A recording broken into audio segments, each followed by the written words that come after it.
Hi guys, welcome back to Irfan Media 2.0. இந்த வீடியோல என்ன அப்டேட் பார்க்கணும்னா பிக் பாஸோட தரமான அப்டேட் வந்துட்டுக்குன்னு சொல்லாங்க. நம்ம ஏற்கனவே சொன்ன மாதிரி முத்துக்குமரன் ஜஹோந்தரியா இவங்க ரெண்டு பேரும் நாமினேஷன் லிஸ்ட்டில் இல்லைன்னே சொல்லாங்க. யார் யார் நாமினேஷன் லிஸ்ட்டில் இருக்கான்னு இந்த பேரில் வந்து இந்த ப்ரோமோவில் வந்திருக்கு. இரண்டாவது ப்ரோமோவில் பார்க்கும்போது அதன்படி வந்து பார்த்தீங்கன்னா நம்ம ராயன் அவங்க நாமினேஷன் லிஸ்ட்டில் வந்துட்டாங்க, அருண் அவங்க நாமினேஷன் லிஸ்ட்டில் வந்துட்டாங்க, ராணவ் அவங்க நாமினேஷன் லிஸ்ட்டில் இருக்காங்க, ஜாக்லின் அவங்க நாமினேஷன் லிஸ்ட்டில் இருக்காங்க, மஞ்சரி அவங்க நாமினேஷன் லிஸ்ட்டில் இருக்காங்க. அப்படியே வந்து தொடர்ந்து எல்லாருமே நாமினேஷன் லிஸ்ட்டில் இருக்கான்னு சொல்லிட்டு இப்போலாம் பவித்ரா மக்குன்னு வந்துட்டாங்க. இதில் வந்து சௌந்தர்யாவும் முத்துக்குமரன் ரெண்டு பேர்த்து தவிர மித்த 8 பேருமே வந்து நாமினேஷன் லிஸ்ட்டில் இருக்காங்க. டிக்கெட் டு ஃபைனல் ரவுண்டில் இந்த வாரம் விளையாண்டுருக்காங்க. எனக்கு தெரிஞ்சு ஃபைனலி நம்ம சொக்கத்தங்க சௌந்தர்யா ஃபைனல் வரை வந்துடுவாங்க போல் அப்படின்னு சொல்கிற அளவுக்கு தாங்க இருக்குது. ஒரு குஷி ஆகுதுன்னே சொல்லலாம் ஒரு சௌந்தர்யா ஃபேன்ஸ் சார்பாக. முத்துக்குமரன் நம்ம சப்போர்ட் பண்ணுறோம். இவங்க ரெண்டு பேருமே இந்த வாரம் நாமினேஷன் லிஸ்ட்டில் வர்றது ஒரு மிகப்பெரிய ஒரு ஹாப்பி கொடுக்குதுன்னே சொல்லாங்க.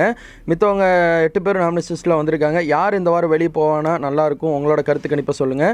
வீட்டுக்குள்ளே எல்லாருமே ரொம்ப கடுமையான போட்டிகள் நடக்க ஆரம்பிச்சிருச்சு. டாஸ்க் பிக் பாஸ் அவங்க வைக்கிறாங்களோ இல்லையோ, வீட்டுக்குள்ளே அவங்களுக்கே வந்து இந்த மாதிரி பண்ணுங்கள், அவங்களுக்கு சப்போர்ட் பண்ணது இவனுக்கு சப்போர்ட் பண்ணது அப்படி சொல்லி யார் வந்து ஃபைனல் வரை போக போகிறாங்கன்னு பொறுத்து இருந்து பார்க்கலாம். பிக் பாஸ் அப்படி இருந்துக்க சப்ஸ்கிரைப் பண்ணுங்கள்.